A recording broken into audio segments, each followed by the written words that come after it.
మన ప్రభువును రక్షకుడునునైన యేసుక్రీస్తుల వారి యొక్క ప్రశస్తమైన నామమునకే మహిమ ఘనత ప్రభావములు యుగయుగములకు కలుగునుగాక. సర్వాధికారి అయిన దేవుడు ఆయన గొప్ప కనికరమును బట్టి మరొక శ్రేష్టమైన శుభదినములో దేవుని విలువైన మాటలు మనము ధ్యానము చేయడానికి ప్రభు మనకిచ్చిన ఈ గొప్ప సదవకాశమును బట్టి దేవాది దేవునికి మనం ఎంతగానో స్తుతులు చెల్లించబద్ధులమై ఉన్నాము. అదే సమయములో ఆత్మీయులు, దేవుని ప్రియబిడలు ఇంతవరకు ఆయన గొప్ప కనికరాన్ని బట్టి, కృపను బట్టి జీవముతో మనమందరం ఉండగలిగి జీవాధిపతివైన దేవుని మాటలు ధ్యానము చేయుటకు దేవుని పాదములు చెంత కూర్చున్న దేవుని ప్రియబిడలైన మీ అందరికీ ప్రభువైన యేసుక్రీస్తు పేరట శుభవందనములు తెలియచేయుచున్నాను. దేవునందు ప్రియమైన వారులారా, ఈ దినమును చూడడం దేవుని మహాకృప. అందుకే ప్రభు పాదాల చెంత ఏ మాటలు మాట్లాడాలి అన్నప్పుడు ప్రభు ఈ దినాన మాట్లాడుతున్న అంశభాగము ఏమిటి అనగా, దేవుని కృప వలన ఇప్పుడు మనము ఏమై ఉన్నాము. దేవుని యొక్క కృప వలన ఇప్పుడు మనము ఏమై ఉన్నాము. ఈరోజు మనం ధ్యానం చేస్తున్న ప్రతి మాటలో దేవుని కృప అనే మాట, కృప అనే మాట, కృప వలన మనము ఏమై ఉన్నామో దేవుడు కొన్ని విషయాలు మనతో మాట్లాడబోతూ ఉన్నాడు. రండి మూల వాక్య భాగంలోనికి వెళ్దాం. ఇర్మియా గ్రంథము 31వ అధ్యాయము 3వ వచన భాగంలో ఉన్న దేవుని వాక్యాన్ని మనం చదువుకుందాం. 31వ అధ్యాయము ఇర్మియా గ్రంథం 654 పేజీలో 3వ వచనం. చాలా కాలము క్రిందట యెహోవా నాకు ప్రత్యక్షమై ఇట్లా నేను శాశ్వతమైన ప్రేమతో, ఆ మాట శాశ్వతమైన ప్రేమతో నేను నిన్ను ప్రేమించుచున్నాను గనుక విడువక నీ ఎడల కృప చూపు. ఆ మాట రాసుకుందాం. విడువక నీ ఎడల కృప చూపుచున్నాను. ఈరోజు దేవుని కృపలో సజీవముగా ఉన్న మనము, ఈరోజు దేవుని వాక్యము ద్వారా స్పందించబడి మన మనస్సును మార్చుకొని పాపక్షమాపణ నిమిత్తమై రక్షించబడి నేటికి మనము ఇలాగున్నాము అని కాదు. మీరు 31వ అధ్యాయంలో 3వ వచనం చదువుతున్నప్పుడు బాగా విని ఉన్నట్లయితే ప్రభు చెప్పాడు, చాలా కాలము క్రిందట దేవుడు మనలకు ఒక మాట చెప్పాడట. ఈరోజు ఈ సమయంలో చెప్పిన మాట కాదు ఇది. చాలా కాలం క్రితము ఆయన బిడ్డలము మనం అయినప్పుడు ఆయన మనతో చేసిన ఒడంబడిక లేదా నిబంధన ఏమిటి అంటే, నేను నిన్ను, అంటే నన్ను, నిన్ను, మనల్ని దేవుడు చెప్పాడు, నేను నిన్ను శాశ్వతమైన ప్రేమతో ప్రేమించుచున్నాను గనుక విడువక నీ ఎడల నేనేం చూపుతున్నాను? కృప. చాలా పర్యాయములు ఈ కృప అనే మాట మీద నేను చాలా సందేశాలు చెప్పాను. కృప అనే పదానికి అర్థము అర్హత లేని మనకు అర్హతను కలిగించడం. మీరేమనుకుంటారో ఏమో నాకు తెలియదు, కానీ నా వరకు నేను అనుకునే మాట ఏంటంటే, నేను ఆయన సేవ చేయడానికి, ఇలాగ నిలబడి అనేక మందికి సువార్తను చాటి చెప్పడానికి, అనేకుల గొప్ప గొప్ప వ్యక్తుల ఎదుట నిలబడ్డానికి నేను అర్హుడను కాను. అర్హుడను కాని నన్ను నిలవబెట్టినది మాత్రం దేవుని కృప మాత్రమే. ఇది నా యొక్క జ్ఞానం వల్లనో, వివేకం వల్లనో, నా బుద్ధి లేకపోతే జ్ఞానము అంత మాత్రం కాకోకుండా నేను బాగున్నానో, లేదా నేను పుట్టిన ప్రదేశమో, నన్ను పెంచిన తల్లిదండ్రులు, చదివిన ప్రదేశం, ఇవేవి కాదు. కేవలం నిలబెట్టుకుని నడిపించి మాట్లాడుతున్నది దేవుని కృప. అందుకే పౌలు అన్నాడు, నేనేమై ఉన్నానో అది దేవుని కృప వలనే అయి ఉన్నాను అన్నాడు. ఇది నన్ను ప్రేమించిన దేవుడు నన్ను రక్షించుకున్నప్పుడే. నువ్వు కూడా అలాగే అనుకోవాలమ్మా అయ్యా. మనల్ని ప్రేమించిన దేవుడు మనల్ని రక్షించుకున్నప్పుడే ఒక మాట చెప్పాడు, వాగ్దానం. నేను నిన్ను శాశ్వతమైన ప్రేమతో ఏం చేస్తున్నాను? ప్రేమిస్తున్నాను. నువ్వు నా బిడ్డవు, నేను నీ తండ్రిని, నేను నిన్ను ప్రేమిస్తున్నాను. నా బిడ్డవైన నువ్వు కొన్ని తప్పిదాలు చేస్తావు, కొన్ని పొరపాట్లు చేస్తావు, నేను చెప్పినట్లుగా వింటావు, చెప్పినట్టుగా ఉండకుండా తిరగబడతావు. అయినా సరే నేను నీ మీద కృప చూపుచూ ఉన్నాను. అందుకే దేవుని వాక్యాన్ని మనం చూస్తున్నప్పుడు ఆయన కృప ఈ రోజు వరకు మన మీద చూపడం వల్ల ఏమైందో మనం కొన్ని విషయాలు ధ్యానం చేయక ముందుగా, అర్హత లేని మనకు ఆయన అర్హతనిచ్చాడు. అర్హత లేని మనకు నిజంగా మనం అర్హులం కాదు. ఒక పరుగు పందెంలో 10 మంది పరిగెత్తితే మొదట వచ్చిన వానికి మొదటి బహుమతి, చివరి వచ్చిన వాడిని పర్లేదులేరా బెటర్ లక్ నెక్స్ట్ టైం అని కూడా చెప్పరు ఎవరు. అసలుకి ఏం మాట్లాడరు అతన్ని. అలాంటి 10వ స్థానంలో ఉన్న మనల్ని ఆయన భుజం తట్టి, నేను నిన్ను ప్రేమిస్తూ ఉన్నాను, ఈరోజు కాకపోయినా ఒకరోజు నిన్న మొదటి స్థానంలో మొదటి వరుసలో నిలబెడతాను నేను, నువ్వు భయపడగాకు అని చెప్పడమే దేవుని కృప. ఒకసారి ఈ కృపను గురించి దావీదుతో మనతో ఏం మాట్లాడాడో యెషయా గ్రంథానికి వద్దాము. యెషయా గ్రంథం 55వ అధ్యాయము. నేను అంశ భాగంలోనికి వెళ్ళక ముందుగా కొన్ని మూల వాక్యాలు మీకు చెప్పి మన మీద చూపుతున్న కృప ఏమైందో చెప్తాను. 55వ అధ్యాయము 3వ వచనాన్ని 4వ వచనాన్ని ఒకసారి మనం చూద్దాము. 3వ వచనం 4వ వచనం. చెవియొగ్గి నా యొద్దకు రండి, మీరు వినిన ఎడల మీరు బ్రతుకుదురు, నేను మీతో నిత్య నిబంధన చేసేదను. ఆ మాట దావీదునకు చూపిన శాశ్వత కృపను మీకు చూపుదును. ఇదిగో జనములకు సాక్షిగా అతను నియమించితిని, జనములకు రాజుగాను అధిపతిగాను నియమించితిని. ఎవరి గురించి మాట్లాడుతున్నాడు ఈ మాట? ప్రభు అయిన యేసుక్రీస్తు గురించి మాట్లాడుతూ ఎంకరేజ్ చేయడానికి లేదా ప్రోత్సహించడానికి దేవుడు మనతో కూడా మాట్లాడుతున్న మాట ఏంటంటే చాలా చక్కటి మాట. చెవియొగ్గి నా యొద్దకు రండి, మీరు వినిన ఎడల బ్రతుకుదురు, నేను మీతో నిత్య నిబంధన చేశాను.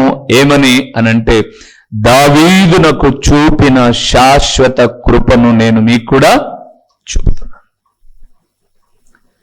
దావీదునకు శాశ్వత కృప చూపాడు. ఎంతగా అనంటే ఒక తప్పు చేసినప్పుడు దెబ్బ వేశాడు, శిక్షించాడు, గాయపరిచాడు, పశ్చాత్తాపపడినప్పుడు గాయాన్ని కట్టాడు. కానీ దావీదుకు చేసిన ఒక నిబంధనను బట్టి నిత్యము తన సింహాసనం మీద ఒకరు ఉండడానికి ఆయన ఏర్పరచుకొని చివరికి దావీదు వంశములోను గోత్రములోను మన ప్రభు అయిన యేసుక్రీస్తు లోకానికి వచ్చారు. అయితే ఇప్పుడు మీకు ఒక మాట చెప్తాను.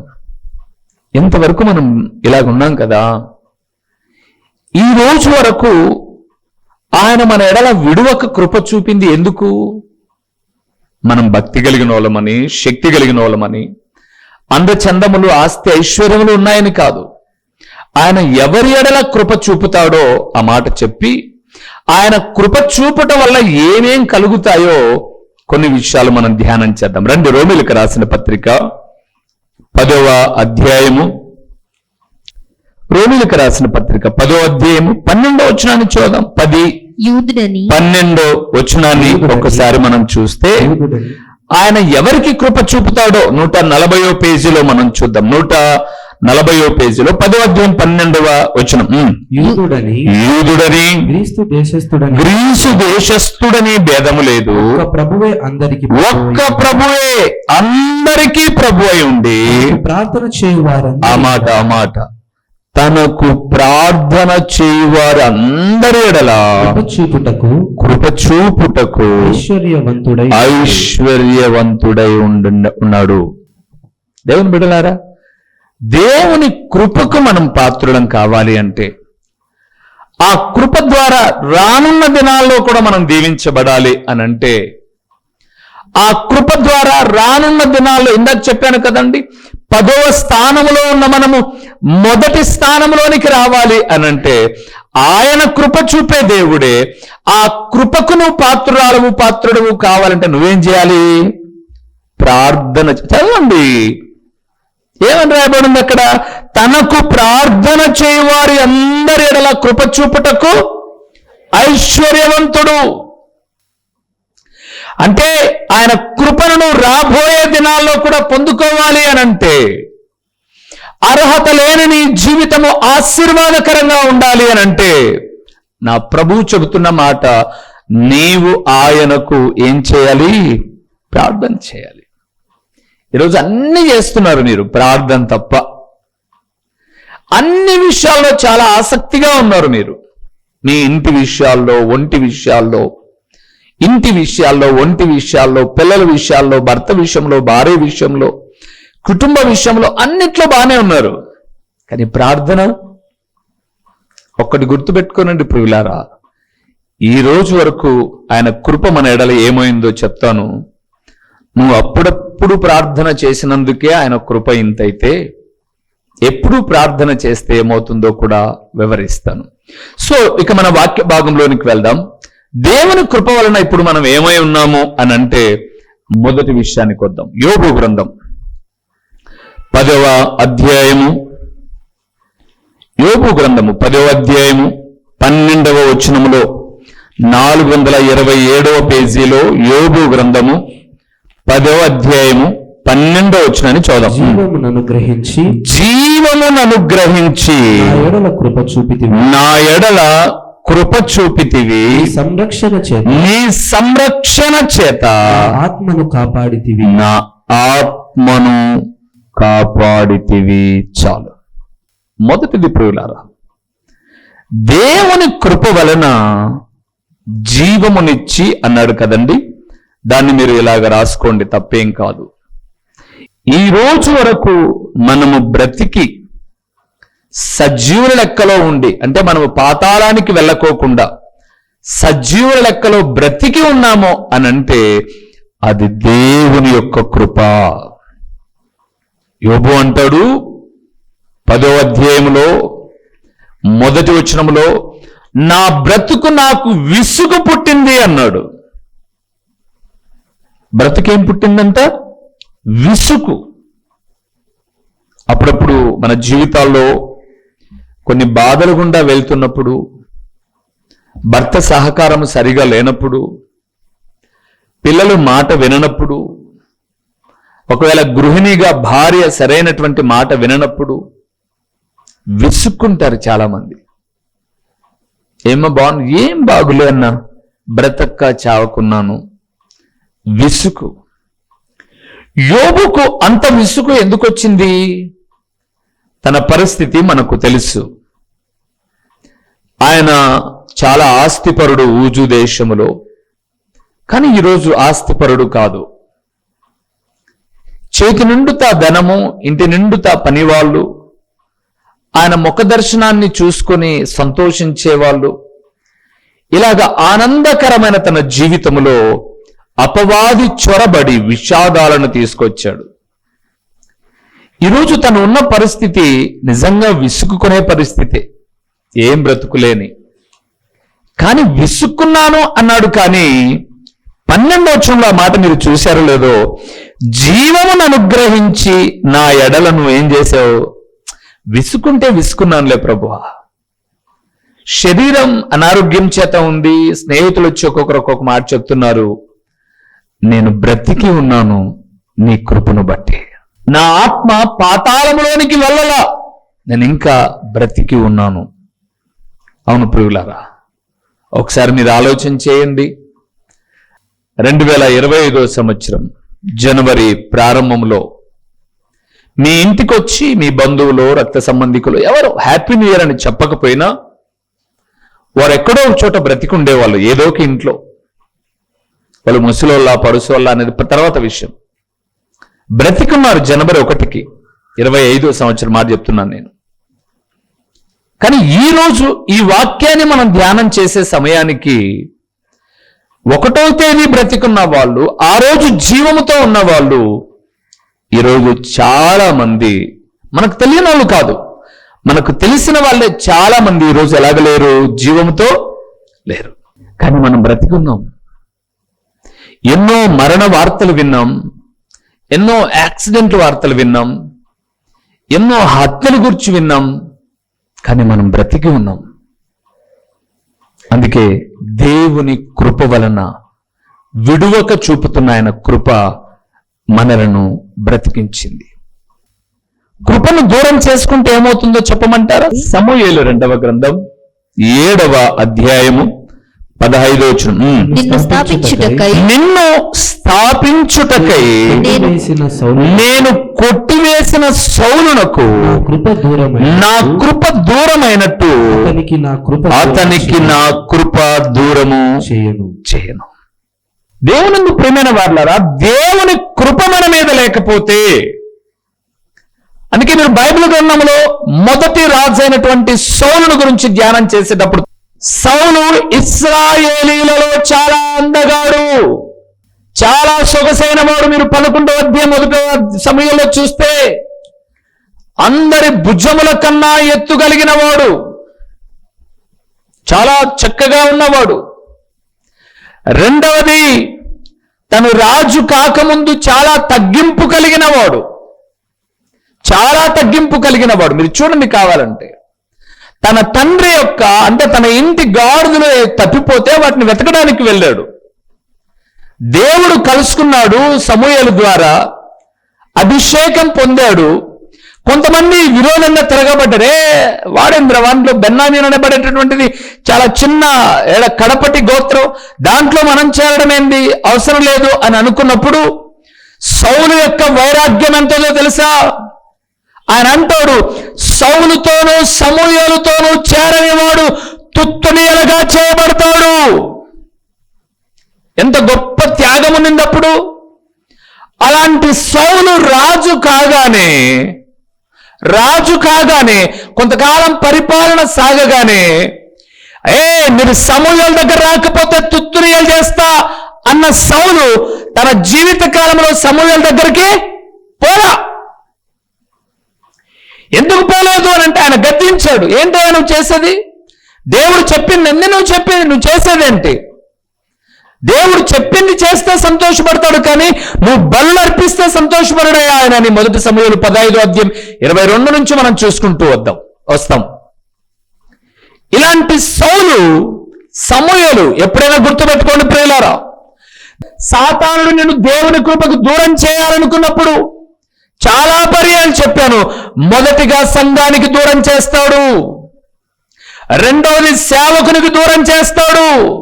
ఇవి 2 దూరం అయిపోయాయంటే ఆటోమేటిక్ గా దేవునికి నువ్వు దూరం అయిపోతావు. ఏమైపోతే మేము బ్రతకలేమా? బ్రతికాడు సౌలు కొంతకాలం, కానీ కొంతకాలం తర్వాత మేలు కోరి ప్రార్థించే సేవకుడు లేడు, హెచ్చరికలు చేసే దైవజనుడు లేడు, ఇశ్రాయేలీయులు అందరూ కూడా చెదిరిపోతూ ఉన్నారు, అపజయాలు ఓటమిలో తన జీవితం కొనసాగుతూ ఉంది. చివరికి సౌలు అనబడేటటువంటి వ్యక్తి ఎవరి దగ్గరికి వెళ్ళాడు? లాస్ట్కు చిల్లంగితనం, సోద చెప్పే వాళ్ళ దగ్గరికి వెళ్ళిపోయాడు. సమూయేలు నాకు కనపడడం లేదు, అమ్మ సమూయేలును రమ్మని చెప్పు, నేను మాట్లాడాలి, రేపు నేను యుద్ధానికి వెళ్తే గెలుస్తానో లేదో తెలియాలి అని అంటే, సమూయేలు ఆత్మ మాదిరిగా బయటకు వచ్చింది. కానీ అక్కడ చెప్పబడిన మాట ఏంటంటే, రేపు ఈ పాటికి నువ్వు కూడా నా స్థానంలో మృతుల లోకములో ఉంటావు. యుద్ధానికి వెళ్ళాడు సౌలు. ఒకానొక దినాన ప్రభునందు ప్రియులారా, చుట్టుముట్టిన ఫిలిస్తీయుల చేతిలో చచ్చి అవమానభరితడమవడం ఎందుకో అని అనుకొని తనను తాను కత్తి మీద పడి ఆత్మహత్య చేసుకుని ఏమయ్యాడు? చచ్చిపోయాడు. అందుకే దేవుడు దావీదుతో మాట్లాడుతున్నాడు సమయంలో 2వ గ్రంథం 7:15లో, నేను నిన్ను స్థాపించడానికై నేను కొట్టివేసిన సౌలునకు నా కృప దూరమైనట్టు నీకు నా కృప దూరం చేయను. ఇది చూసారా, సౌలు కుటుంబం భూమి మీద లేకుండా తుడిచిపెట్టబడింది ప్రియులారా. కానీ దావీదు కుటుంబం, తన పిల్లలు తప్పులు చేశారు, కానీ దావీదుకిచ్చిన వాగ్దానమును బట్టి దేవుడు తన కృపను దావీదు సంతానానికి ఏమి చేయలా, దూరం చేయలా. ఈరోజు ప్రభునందు ప్రియులారా, నీవు బ్రతికున్నా, నేను బ్రతికున్నా, మనము బ్రతికున్న ఈ బ్రతుకు దేవుని కృప వలన మనకు అనుగ్రహించబడింది. లేకపోతే ఏమయ్యే వాళ్ళం మనం? చూస్తారా కొన్ని ఏమయ్యే వాళ్ళము? కీర్తనల గ్రంథము 86వ కీర్తన 13వ వచనాన్ని మనం చూస్తే ప్రభునందు ప్రియులారా, చాలా చక్కటి మాట 498వ పేజీలో కీర్తనల గ్రంథం 86వ కీర్తన 13వ వచనాన్ని చూద్దాం. ప్రభువా, నా దేవా, నా ఎడల నీవు చూపిన కృప అధికమైనది, పాతాళపు అగాధము నుండి నా ప్రాణమును నీవు తప్పించి ఉన్నావు. మొదటిది ప్రియులారా, దేవుడు మన ఎడల చూపిన కృపను బట్టి చచ్చి పాతాళానికి వెళ్ళకోకుండా మనం ఏమయ్యాం? తప్పించబడ్డాం. లేకపోతే ఈ పాటికి పాతాళ వశమైపోయేవాళ్ళం మనం. అందుకే దావీదు అంటాడు అక్కడ 13వ వచనంలో, నా ఎడల నీవు చూపిన కృప అధికమై పాతాళపు అగాధము నుండి నా ప్రాణాన్ని నువ్వేం చేసావు? తప్పించావు ప్రభువా. నిజం ప్రభునందు ప్రియులారా, దినదినం ఎన్నో భయానకమైనటువంటి పరిస్థితులు, వెంటాడుతున్న పరిస్థితులు, అపవాది ఎవడిని మింగుదునా అని గర్జించు సింహం వలెవాడు కలిగి తిరుగుతూ ఉన్నాడు. మనము, మన పిల్లలు, మన భర్త, భార్య అపవాదికి చిక్కకోకుండా దేవుడు యోబు గ్రంథం 1వ అధ్యాయంలో చెప్పబడిన రీతిగా సాతానుడు అంటాడు, నువ్వు యోబుకును అతని కుటుంబానికి ఏమేశావు? కంచె వేశావు. అయితే కంచె తీ ప్రభువా, నీ ముఖం మీద నిన్ను ఉమ్మి వేసేటట్టు చేస్తానంటే కంచె తీసివేశాడు ప్రభువు. అపవాది వెళ్ళి చాలా శోధనలు పెట్టాడు, కానీ యోబు మాత్రం నిలిచి ఉన్నాడు. దేవుని బిడలారా, ఈ రోజు వరకు మన చుట్టూ ఉన్న కంచె ప్రభు వేసినది. చాలా పర్యాయములు వాడు వచ్చాడు, తాకాలని చూశాడు, వెనక్కి వెళ్ళిపోయాడు. అప్పుడప్పుడు మీరు పెద్ద పెద్దల వాళ్ళ ఇళ్ళకి చూడండి, చుట్టూ కాంపౌండ్ ఉంటుంది. ఒక 6 ఫీటో 7 ఫీటో 8 ఫీటో ఒక 6-8 అడుగులు చుట్టూ కాంపౌండ్ గోడ ఉంటుంది. ఆ కాంపౌండ్ గోడ మీద మరలా చిన్న కరెంటు తంతె మాదిరి కనెక్షన్ ఇచ్చింటారు. వాస్తవానికి అది ముట్టుకుంటే చచ్చిపోరు, కానీ షాక్ కొట్టి పడతారు. ఆ పడ్డ తర్వాత ఆ యొక్క జరిగిన సంఘటన ఇంటి వారికి గుర్తవుతుంది. అంటే గుర్తుపెట్టుకోనండి, ఆ చిన్నది షాక్ కొడితేనే వీడు పడిపోతాడు. ఈ రోజు వరకు అలాంటి చిన్న షాక్ కూడా మన కొట్టుకోకుండా అపవాది కొట్టుకొని అలాగే బయటికి వెళ్ళిపోవడానికి ప్రభు కృపనిస్తూ ఉన్నాడు. ఎలాగ బ్రతుకునిచ్చాడో తెలుసా? ఒక మాట, సామెతల గ్రంథం 23వ అధ్యాయంలో మాట రాయబడింది చూడండి. నేను ఈ మాటను చదువుతున్నప్పుడు చాలా సంతోషపడ్డాను ప్రియులారా. సామెతల గ్రంథం 23వ అధ్యాయము 14వ వచనములో ఒక అద్భుతకరమైన మాట ఉంది చూడండి ప్రియులారా. బెత్తముతో వాని కొట్టిన యెడల పాతాళమునకు పోకుండా వాని ఆత్మను నీవు దేంతో కొట్టాలట? బెత్తముతో. ఎవరి గురించి మాట్లాడారు అక్కడ? నీ బాలులను శిక్షించుట మానుకొనకుము అని 13వ వచనములో, బెత్తముతో వాని కొట్టిన యెడల వాడు చావకుండును, బెత్తముతో వాని కొట్టిన యెడల పాతాళమునకు పోకుండా వాని ఆత్మను నీవు తప్పించదవు. ఏ బెత్తం? దేవుని ప్రియబిడ్డలారా, ఇప్పటిదాకా దేవుని సేవకుడు, మీరు పాఠశాలలో చదువుకునేటప్పుడు ఉపాధ్యాయుడు బెత్తంతో కొట్టాడో లేదో.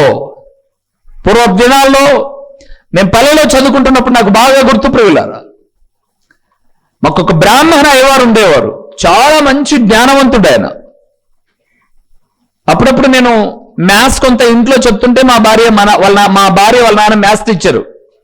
మా నాన్న చెప్పాడు మ్యాథ్స్ అంటాడు, మీ నాన్న చెప్పి మ్యాథ్స్ రాలే నాకు. అసలు మీ నాయన మ్యాథ్స్ చెప్పేటప్పటికి నేను 1, 2 నింటానేమో. కానీ ఆయన చెప్పాడు, ట్యూషన్కి వెళ్తే ఆయన చెప్పేవాడు, ట్యూషన్కి వచ్చేటప్పుడు మాతో అనేవాడు, బెత్తాలు తీసుకురారా అనేవాడు. నేను అనుకునేవన్నీ ఆ బెత్తాలు కొన్ని తెచ్చి, ఇంటి దగ్గర పుల్లలు తెచ్చుకుంటారు కదా, దాంట్లో కొన్ని బెత్తాలు తీసుకుని ఈ బెత్తంతో లక్కీగాని కొట్టాలబ్బా అంటే, నా క్లాస్లో వీని కొడితే ఇది వాడికైతే సరిపోతుంది అని వెతికేవాన్ని. కానీ కొన్నిసార్లు మాట విన్నప్పుడు ఏ బెత్తం వాని కొడితే బాగుంటుంది అనుకున్నామో అదే బెత్తంతో మమ్మల్ని కొట్టేవారు. బెత్తాలు చాలా తెచ్చి స్కూల్లో పెట్టేవాళ్ళం. ఈరోజు బెత్తం వాడితే టీవీ 9 అన్ని 9లు వచ్చి నిలబడుతున్నాయి. పైపెచ్చి తల్లిదండ్రులు కూడా ఏమంటున్నట్టు, ఎవరండి మీరు మా పిల్లలను కొట్టడానికి అంటున్నారు. అందుకే అటు స్కూల్లో ఉపాధ్యాయుల భయము పిల్లలకు లేదు, ఇటు తల్లిదండ్రుల భయము లేదు, రెండోది సేవకుని కూడా ఎదురిస్తున్నారు కాబట్టి సేవకుని భయము లేదు. ఒక దినాలు వారు నాశనం అయిపోయిన తర్వాత వీళ్ళు గుండెలు అదిసేలా బాధపడ్డాం చూస్తున్నాం. ఇక్కడ అన్నాడు, బెత్తముతో వాడు కొట్టినడలా వాడు చావకున్నాడు. నిజం ప్రియులారా, ఈ దేవుని సేవకుడు ఉపదేశం అనే బెత్తముతో మిమ్మల్ని అప్పుడప్పుడు కొడుతుంటేనే మీ కట్టుబొట్టు జీవిత విధానం కొంతైనా దీవెనకరంగా ఉంది. ఈ బెత్తముతో కొట్టే సేవకుడే లేకపోతే, ఈ ఉపదేశమే మీకు లేకపోతే మీరు ప్రార్థనకు వెళ్తూ ఉండేవారు, విచ్చలవిడి పాప జీవితాన్ని జీవించేవాళ్ళు కాదేమో. గుండెల మీద చేయవేసుకొని చెప్పండి. ఉపదేశం అనే బెత్తము ఎందుకు కొడుతున్నామో తెలుసా? మీరు పాతాళం వెళ్లకుండా, పాతాళ వశము కాకోకుండా. నేను ఉపదేశాన్ని చెబుతున్నప్పుడు బెత్తం దెబ్బ కన్నా సురుకు తగులుతుంటది కొన్నిసార్లు. మీకు బెత్తం దెబ్బ కొడితే క్లాస్లో ఫస్ట్ పీరియడ్ కొట్టాననుకోండి, ఆ రొంచేపు రుద్ది రుద్ది రుద్ది రుద్ది సెకండ్ పీరియడ్ కల్లా కొంచెం, థర్డ్ పీరియడ్ కల్లా కొంచెం, ఫోర్త్ పీరియడ్ కల్లా కొంచెం, ఇంటికి వచ్చి అన్నం తిని మధ్యాహ్నం పోయేసరికి ఏరా పొద్దున సార్ కొట్టాడంటే ఏం లేదు బాగుంది బాగుంది అని అంటారు మీరు. నేను ఉపదేశము హెచ్చరించినప్పుడు దాదాపు వారాలు మతికి పెట్టుకొని 3 నెలలకో 4 నెలలకో మా ఇంటికి వచ్చి మమ్మల్ని అన్నాను.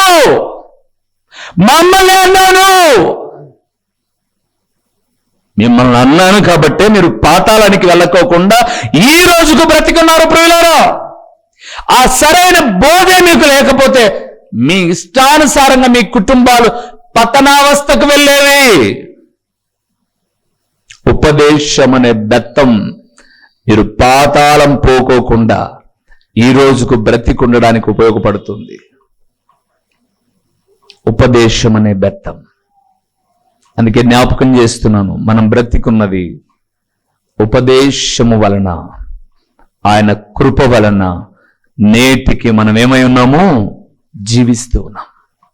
మా చిరునామా దైవజనులు బ్రదర్ ఓ రూబేన్ గారు, క్రీస్తు ప్రార్థనా మందిరం, డోర్ నెంబర్ 1-386, నగరిగుట్ట, పులివెందుల, కడప జిల్లా. మీ ప్రార్థనా అవసరాల కొరకై సెల్ నంబర్ 9989067409.